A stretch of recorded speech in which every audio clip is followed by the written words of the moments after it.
अच्छा, next question, ये question है इलेक्ट्रोलिसिस से। The diagram shows simple electrolytic cell. Diagram is given. ये नेगेटिव और ये पॉजिटिव टर्मिनल है, जो रिसोर्स ऑफ इलेक्ट्रिसिटी है, बैटरी है। इलेक्ट्रोड्स गिवन है, ठीक है। Which arrows shows the movement of electrons.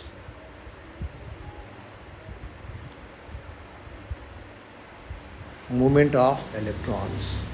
अच्छा, अब आप देखें मूवमेंट ऑफ इलेक्ट्रॉन्स को, जब आप इसकी थ्योरी पर इस टॉपिक में जाएंगे कि इलेक्ट्रॉन्स सोर्स ऑफ इलेक्ट्रिसिटी से एक्सटर्नल सर्किट में फ्लो करते हैं, ठीक है। यहाँ तो ठीक है कि नेगेटिव टर्मिनल से electron should come into the electrolytic cell through the electrode and electric wires.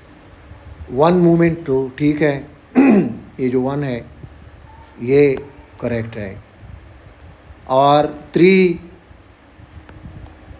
ये थ्योरी में आप कॉन्सेप्ट्स पढ़ चुके हैं कि बैटरी के एक एंड से इलेक्ट्रॉन एंटर होते हैं इलेक्ट्रोलाइटिक सेल में, तो दूसरे एंड से वापस आ जाती हैं। ये कॉमन फिनोमेना है इलेक्ट्रिसिटी के लिए जहाँ भी है। तो पॉजिटिव टर्मिनल में ये वापस आ जाते हैं इलेक्ट्रॉन्स। इसको आप देख लें।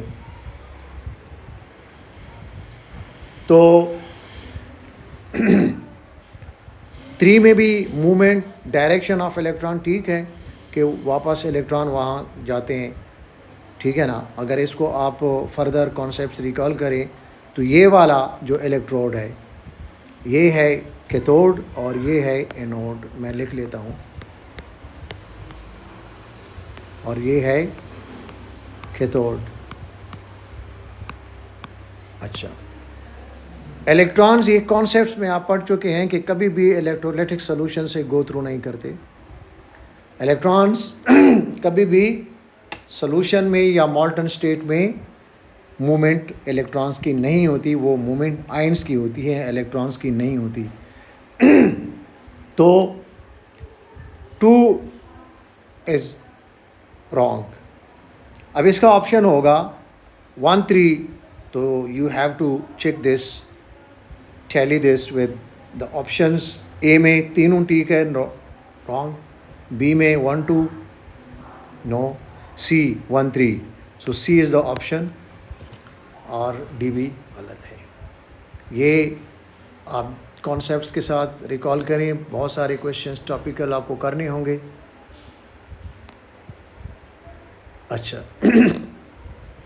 Question number 12, which changes are observed during the electrolysis of aqueous copper 2 sulfate using copper electrodes, using copper electrodes।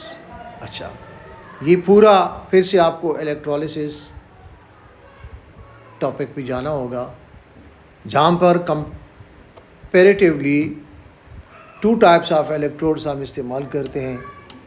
एक है इनर्ट इलेक्ट्रोड्स, जो कि ग्रेफाइट की यूजुअली हम इस्तेमाल करते हैं, और कॉपर के इलेक्ट्रोड्स जो रिएक्टिव हैं या किसी दूसरे मेटल के, वो इस्तेमाल करते हैं। तो यहाँ पर कॉपर इलेक्ट्रोड्स को इस्तेमाल करना होगा। और उसमें क्या क्या ये 1, 2, 3 चीज़ें पॉसिबल हैं, ठीक है। आप नोट्स पे जाएं, थ्योरी पे जाएं, यहाँ पर types of electrodes affecting the results of electrolysis, ठीक है। तो वहाँ पे आप इसको चेक करें, देखें कि इलेक्ट्रोड पे दोनों में कोई फ़र्क नहीं पड़ता। कैथोड पे दोनों में कॉपर ही डिपॉजिट होगा, ठीक है, क्योंकि इस सॉल्यूशन में हमारे पास जो आयन्स है कॉपर 2 सल्फेट में, ये मैं लिख लेता हूँ कि एक्सपेक्टेड आयन्स है कॉपर +2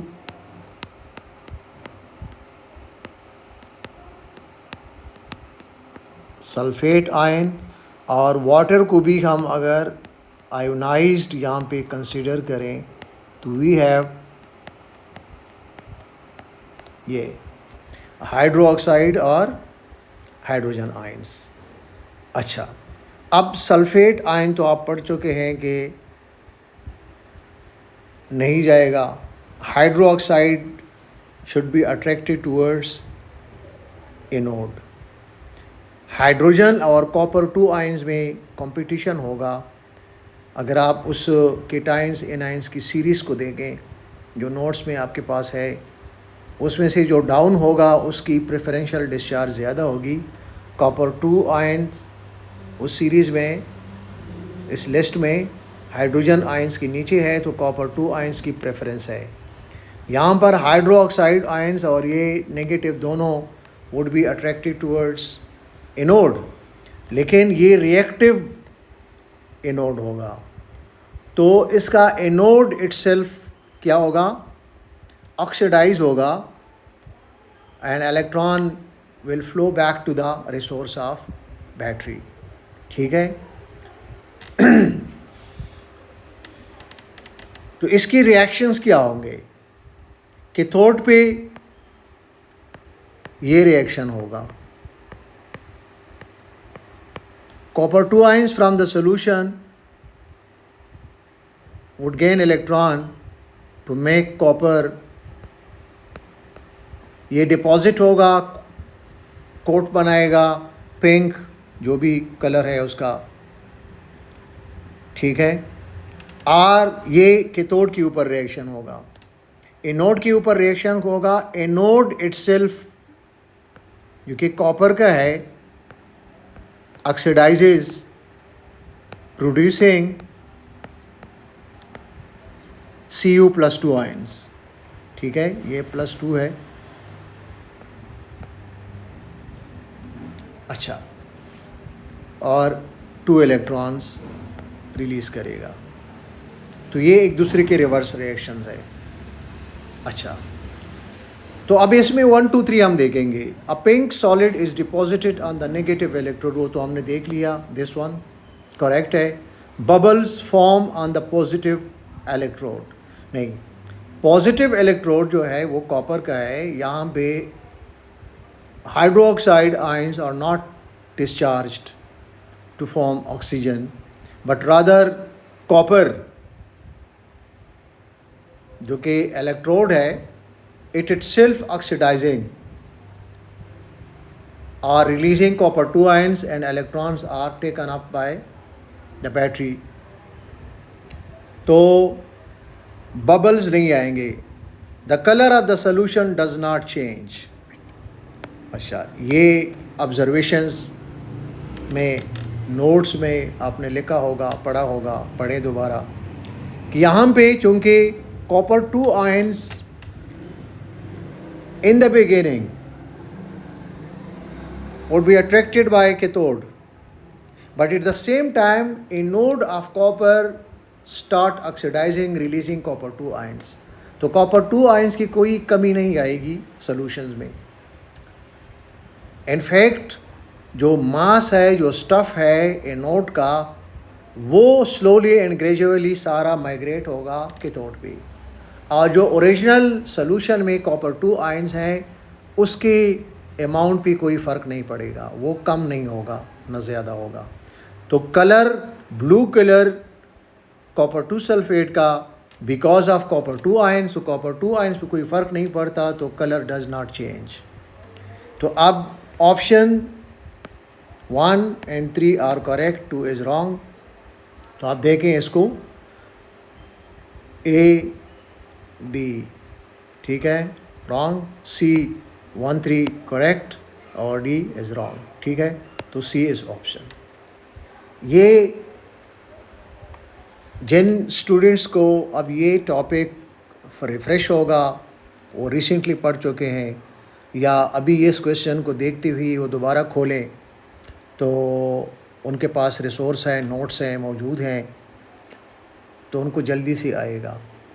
और जिन स्टूडेंट्स का इलेक्ट्रोलिसिस का टॉपिक प्रिपेयर नहीं है, इनको तो अभी ये समझ तो आएगा कि मैं जिस तरह मैंने एक्सप्लेन किया है, लेकिन वो ख़ुद से नहीं कर सकेंगे।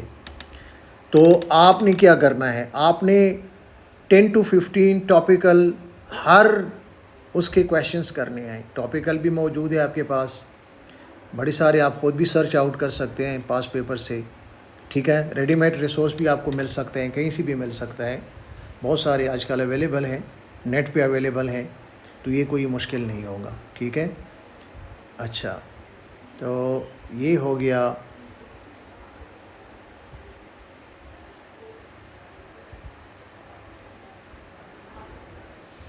Question 13, which raw describes a hydrogen fuel cell. Hydrogen fuel cell. अच्छा, ये फ्यूल सेल आपने किस टॉपिक में पढ़ा है? ये इलेक्ट्रोलिसिस भी है और ये है एनर्जी चेंजेस में। अगर आप बुक पे जाएं, रिसोर्स पे जाएं, तो फ्यूल सेल एनर्जी चेंजेस के चैप्टर में आपको मिलेगा। तो उसमें जैसे ही आप नोट्स पे जाएंगे, उसको आपको आता होगा, समझ आपको आ जाएगी।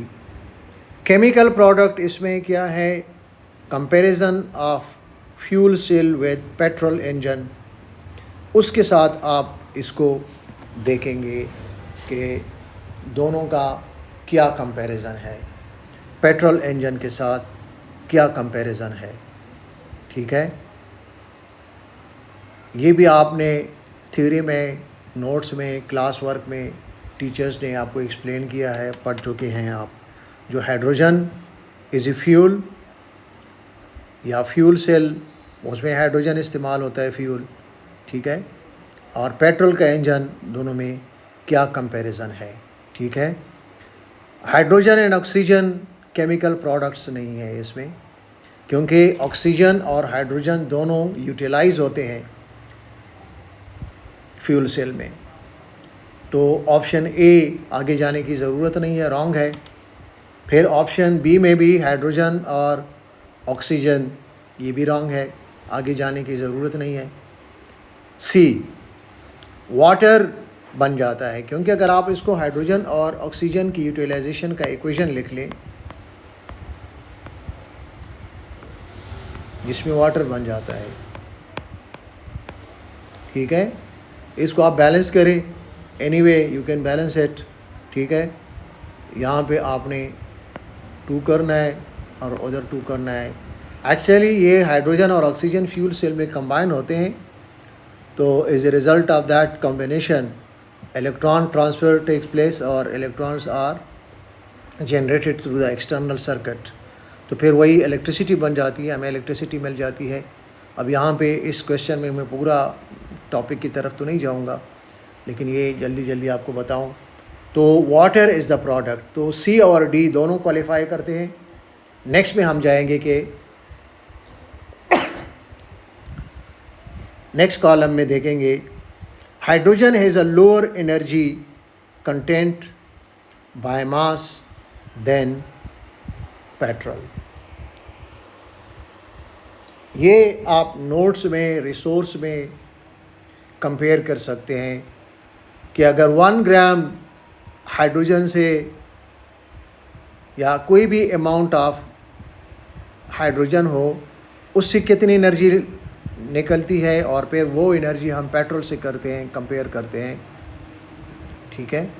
तो वो हमें कितना देगा इन टर्म्स ऑफ मास, मास ग्राम में, जाहिर है इसका यूनिट ग्राम। तो ये ऑप्शन भी गलत है। ये कैसे गलत है, कैसे आप कह सकते हैं? अब आपके पास क्या क्राइटेरिया है? ये एक्सपेरिमेंटल जो भी डेटा रिकॉर्डेड है, जो भी रिसोर्स में अवेलेबल है, आप वहाँ से एज ए इंफॉर्मेशन ले सकते हैं, ठीक है। क्योंकि ये एक्सपेरिमेंटल है, प्रूफ्ड है एक्सपेरिमेंटली कि आप कोई भी नॉन मास ऑफ हाइड्रोजन करें, उससे एनर्जी निकालें, कितनी है एस्टिमेट करें, इक्वेशन है उसके लिए, और फिर पेट्रोल का करें तो उससे ये एक्सपेरिमेंटल डेटा आपके पास आएगा। तो वो है वाटर, जो इसका ऑप्शन है डी।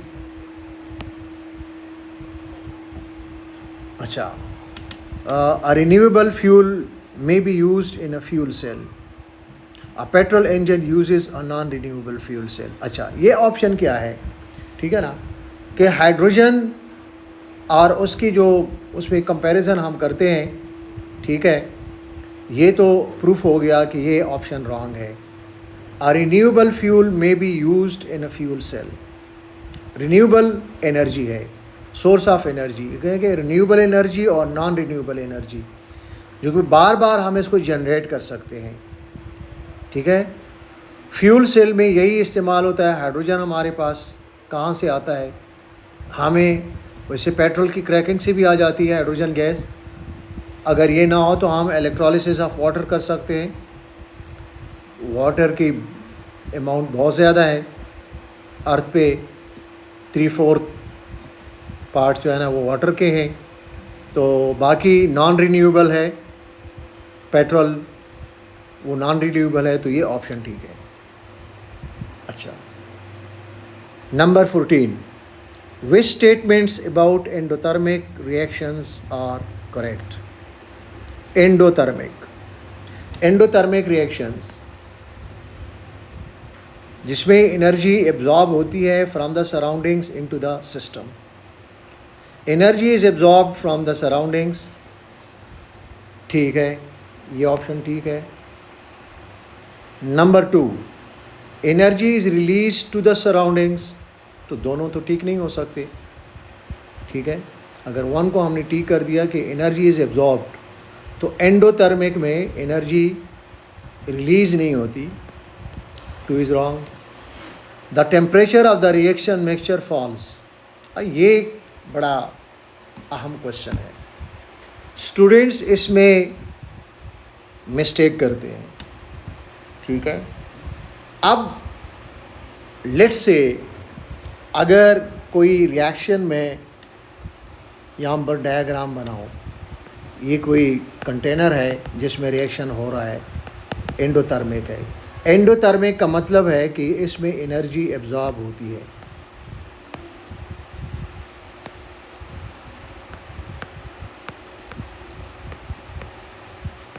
ये एरो इंडिकेट करता है heat getting into the reaction mixture, यानी इसको हम कहते हैं सिस्टम। और जहाँ से beaker itself, the space outside and inside, अब आप कहेंगे, हैरान होंगे कि इनसाइड स्पेस किधर से आ गया। ये जो भी सोल्यूशन है, जो भी केमिकल मिक्सचर है, इसके अंदर स्पेस है, लेकिन हमें नज़र नहीं आता। जाहिर है कि स्पेस हम जितना भी माइन्यूट कंसिडर करें या जो भी है। अच्छा, सॉल्वेंट रिएक्शन का हिस्सा नहीं है, सॉल्वेंट तो सिर्फ एक कैरियर है। अगर ये सोल्यूशन है तो उसके अंदर सिस्टम क्या है, सिस्टम वो जो एटम्स और मॉलिक्यूल्स है और उनके अंदर केमिकल बॉन्ड्स है, वो सिस्टम है। सोल्यूशन तो सिर्फ एक मीडियम है उसका, वो भी सिस्टम का हिस्सा नहीं है, वो भी सराउंडिंग है। अब यहाँ स्टूडेंट्स मिस्टेक करते हैं, वो एरो के देखते हैं कि यार अगर हीट यहाँ से एब्जॉर्ब होती है तो डेफिनेटली हम थर्मामीटर रखेंगे, यहाँ पे चेक करेंगे कि थर्मामीटर का टेम्परेचर ऊपर हो जाएगा और ये शो करेगा कि टेम्परेचर राइजेज़, फॉल नहीं होगा। लेकिन फॉल होगा, क्यों? आपने सिस्टम और सराउंडिंग्स को डिफरेंशिएट करना है कि सिस्टम क्या होता है। सिस्टम एग्जैक्टली जो पार्टिकल्स होते हैं, पार्टिकल में means ions, atoms, molecules and the chemical bonds between them, ये सिस्टम होता है। बाकी surrounding anything which is not this, वो सराउंडिंग होता है। सराउंडिंग में space, inside outside the reactive mixture, solvent, जो सॉल्वेंट है वो भी सराउंडिंग्स है, बीकर वो भी सराउंडिंग है, थर्मामीटर वो भी सराउंडिंग है, और बाकी कोई भी सीट बाहर है वो सराउंडिंग है। अच्छा, जब रिएक्शन एंडोथर्मिक होगा तो सिस्टम एनर्जी को एब्जॉर्ब कर रहा है, तो वो हीट एनर्जी बीकर से भी ले रहा है, सॉल्वेंट से भी ले रहा है, थर्मामीटर इनसाइड है उससे भी ले रहा है। You dip your finger if you could, वो भी आपको ठंडा लगेगा, तो इसका मतलब है कि वो आपकी फिंगर से भी हीट एब्जॉर्ब कर रहा है, तो वो टेम्परेचर सराउंडिंग का फॉल होगा। ये ऑप्शन भी ठीक है। The temperature of the reaction mixture rises, नहीं तो ये तो बहुत इजी क्वेश्चन हो गया। लेकिन अगर आपको ये आता है, ये नहीं आता तो फिर आप कंफ्यूज होंगे 1 और 3 ऑप्शन किस में है, ए में है, तो जो भी ऑप्शन है यहाँ पर आप टैली करेंगे तो ठीक हो गया। ठीक है, ये है ऑप्शन ए।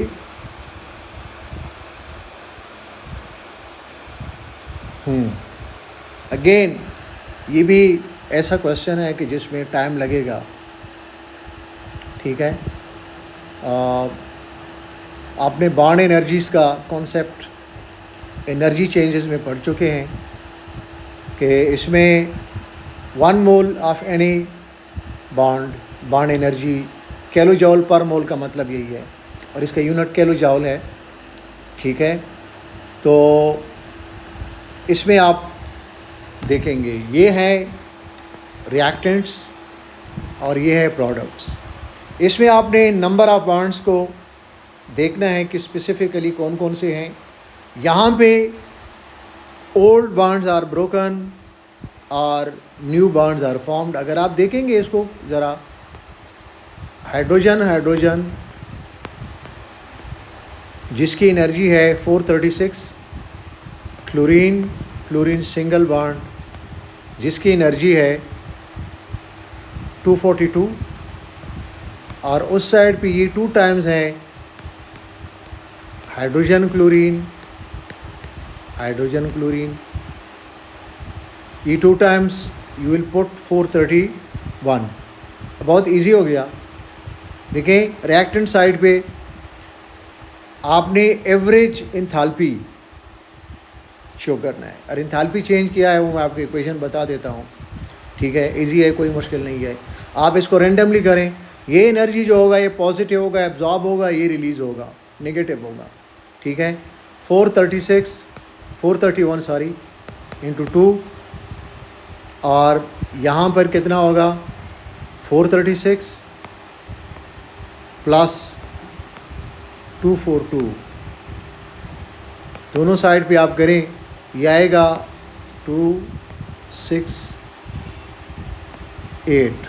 862, और ये आएगा 2 + 6 8, और ये आ जाएगा 7, और ये आ जाएगा 6। तो विच साइड इज़ ग्रेटर, ये वाला, और ये साइड स्मॉलर होगा। इनका डिफरेंस आप निकालें कैलकुलेटर से। अच्छा,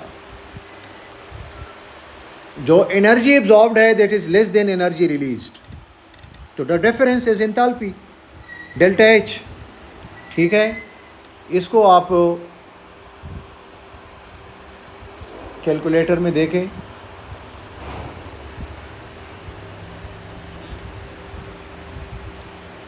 -678 -862, ये है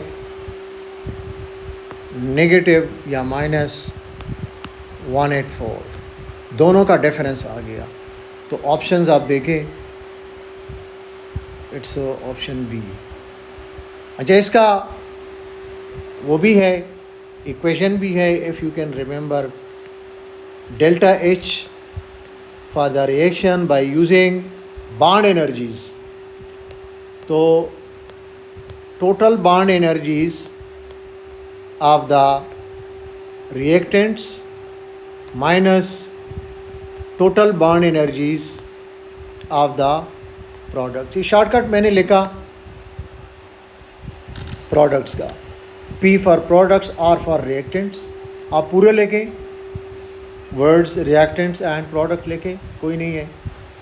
अच्छा, तो अगर किसी को ये याद है, ये इक्वेशन डायरेक्टली पुट करें, you have to find out the answer. अगर ये आपको याद नहीं है, बेसिक कॉन्सेप्ट क्या होगा कि कोई भी केमिकल रिएक्शन है, उसमें से मॉलिक्यूल्स है, आयोनिक कंपाउंड्स हैं, एलिमेंट्स है, कोई भी है, केमिकल बॉन्ड ज़रूर होगा, ऐसा नहीं होगा कि केमिकल बॉन्ड नहीं होगा। फ्री एटम्स आपको पहले से तो नहीं मिलेंगे, नो फ्री आयंस मिलेंगे। Chemical bonds must be broken, और जो प्रोडक्ट बनेगा new chemical bonds are formed. Bond breaking, इसमें एनर्जी एब्जॉर्ब होती है। ये बॉन्ड ब्रेकन है और ये बॉन्ड फॉर्म्ड, इसमें एनर्जी रिलीज होती है, और इसको हम पॉजिटिव नेगेटिव से इंडिकेट करते हैं। ठीक है, डिफरेंस। तो एनर्जी रिलीज होती है, उसकी इंथैल्पी होती है नेगेटिव, और एनर्जी एब्जॉर्ब होती है, उसकी इंथैल्पी होती है पॉजिटिव। यानी the total amount of energy absorb is positive, the total amount of energy release negative. बस आप डिफरेंस निकालें, that is the enthalpy change. ठीक है, using this equation you don't have to use any sign, यहाँ पर automatically आपको आ जाएगा। जो पहला होगा वो पॉजिटिव होगा, जो नेगेटिव, जो भी बॉन्ड एनर्जी है इस इक्वेशन में आप पुट करें बस, don't bother about the sign, automatically the sign will come whether the reaction is overall endothermic और एक्सोथर्मिक। तो ये रिएक्शन ओवरऑल एक्सोथर्मिक है, तो ऑप्शन बी है। ठीक है, हम कैलकुलेशन में आ गया, हमारे पास आ गया कि ऑप्शन बी है। Nothing wrong with this calculation. हाँ, कैलकुलेशन में आप करें, कोशिश करें कि आपका आंसर ठीक होगा।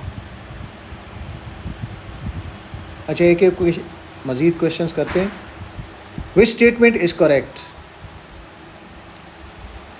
Both physical changes and chemical changes produce new substances. अच्छा, इसमें केमिकल चेंज में ज़रूरी नहीं है कि न्यू सब्सटेंस बने। न्यू सब्सटेंस का मतलब होगा कि वो सब्सटेंस डिफरेंट होगा। ये नहीं है कि अगर आप कहेंगे कि हम वाटर को फ्रीज करते हैं तो एक नया चीज़ बन गया, नहीं, वो एक स्टेट नया क्रिएट हो गया। If you freeze water, because water is liquid normally and we freeze it becomes solid which we call ice। तो ये नया सब्सटेंस तो नहीं है, chemically that is the same. या अगर हम वाटर को स्टीम में चेंज करें तो chemically it is the same, it's not new. New substance वो होगा कि पहले आपके पास एक चीज़ है और फिर दोबारा दूसरा बने। मसला आप हाइड्रोजन ले और ऑक्सीजन ले, बोथ आर गैसेस, और उनको रिएक्ट करें, you get water. So chemically water is totally different. Its state is different but it's chemically different thing. कोई भी आप सब्सटेंस ले लें। अच्छा, तो ये तो रॉन्ग है। ठीक है, फिर आप बी की तरफ जाए। Question number 16, option B. Chemical changes are irreversible. तो ये रिवर्सिबल, इर्रिवर्सिबल, ये आप पढ़ चुके हैं कि नहीं? सारे केमिकल चेंजेस तो इर्रिवर्सिबल नहीं हो सकते, रिवर्सिबल भी है, बहुत सारे हैं। अमोनिया में आप पढ़ चुके हैं, सल्फ्यूरिक में पढ़ चुके हैं। ठीक है, तो वो रिवर्सिबल होते हैं। बाकी कई और रिएक्शंस आप इसका मिसाल ले सकते हैं, रिसोर्स से आप देख सकते हैं कि not all the chemical reactions are irreversible. Irreversible का मतलब है कि once happened they can not be reversed, that's one way traffic, gone and gone, can never be reversed. और फिर ये होता है कि वो डबल एरो लगता है रिवर्सिबल रिएक्शंस के लिए। तो there are reactions which are reversible. ठीक है, ऑप्शन बी भी गलत है। During chemical change atoms rearrange themselves to form new chemical bond. ये तो अंडरस्टूड है। ये ऊपर इक्वेशन में आप देखेंगे कि हाइड्रोजन और क्लोरीन, ये देखें, इनके एटम्स रीअरेंज होते हैं, HCl बनाता है, तो री न्यू अरेंजमेंट है ना। पहले अरेंजमेंट में क्या है? Hydrogen hydrogen atoms bonding, chlorine chlorine atoms bonding. These arrangements are broken, bonds are broken, free atoms we have, and now free atoms rearrange to give a new product, new substance। तो ये rearrangement है, बिल्कुल ठीक है, option C. D की तरफ ज़रूरत नहीं है, चलो देख लें। The only way to reverse a physical change is with a chemical reaction. नहीं है, इसको कोई तुक नहीं बनता। ठीक है, तो ये क्वेश्चन 16 हो गए। ये वाला देख लेते हैं। ये स्पीड ऑफ रिएक्शन से है। ग्राफ को देख के भी अंदाज़ा हो रहा है कि स्पीड ऑफ रिएक्शन ही तकरीबन कर रहा है। Two reactions each produce a gaseous product. The reactions are performed separately using the same conditions of temperature and pressure. The volume of gas formed in each experiment is measured over time and the results are plotted in the graph shown. At which point is the rate of production of gas the greatest? At which point greatest किस point पे है? देखिए, ये पूरे आप इसके topic से जब आप गो थ्रू करें तो स्पीड ऑफ रिएक्शन ग्राफिकली हम किस तरह रिप्रेजेंट करते हैं, तो ये स्लोप और ग्रेडियंट से जो स्टीपर पोर्शन है या स्टीपेस्ट पोर्शन है, देखिए मैं एरो को यहाँ पर ड्रॉ करता हूँ, ये कर्व्स को ड्रॉ करता हूँ। ये कर्व है, ये कर्व है, ये कर्व है, लेट्स से। तो इसमें जो हॉरिजेंटल की तरफ जाएगा, देखिए ये हॉरिजेंटल है ऑलमोस्ट, यहाँ पर तो कोई भी चीज़ की मूवमेंट ही नहीं हो रही। हाँ, थोड़ा सा जितना स्टीपर बनता जाएगा, ठीक है ना, अगर आप यहाँ पर कोई चीज़ रोल डाउन करें,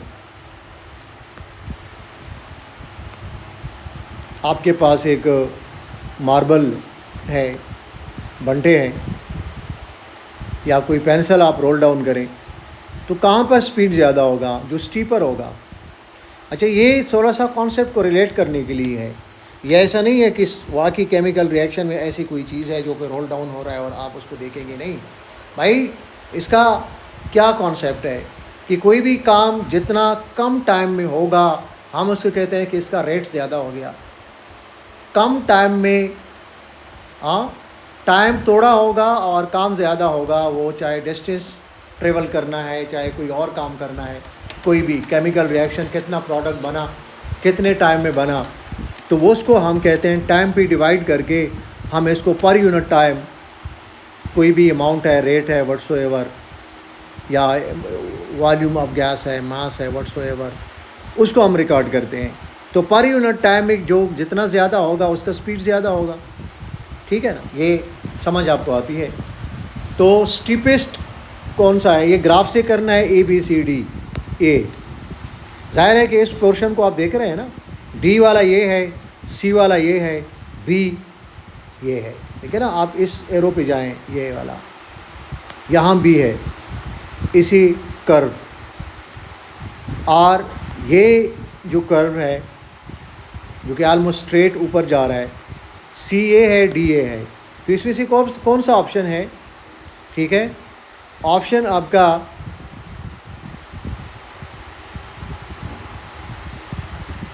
ए, स्टीपेस्ट ग्रेडियंट है या स्लोप है, तो रेट इसका ग्रेटेस्ट है या फास्टेस्ट है, जो भी है, ठीक है ना। तो इसका ऑप्शन है ए। इसको देखते ही अंदाज़ा हो जाएगा, लेकिन उनको तो कोई प्रॉब्लम नहीं है जिनको माशाल्लाह जितना आप थ्योरी से गो थ्रू करें और पास पेपर्स को सामने रखें, टॉपिकल, यानी आपने एक टॉपिक खोला है, उसको आपने पढ़ा है, तो उसके कम से कम 15-20 MCQs आप करेंगे तो ऑलमोस्ट सारा टॉपिक कवर हो जाएगा, तो आप कभी भी नहीं भूलेंगे। इस तरह प्रैक्टिस की ज़रूरत है, बस, और कोई नहीं है। The reaction between calcium oxide and carbon dioxide is reversible.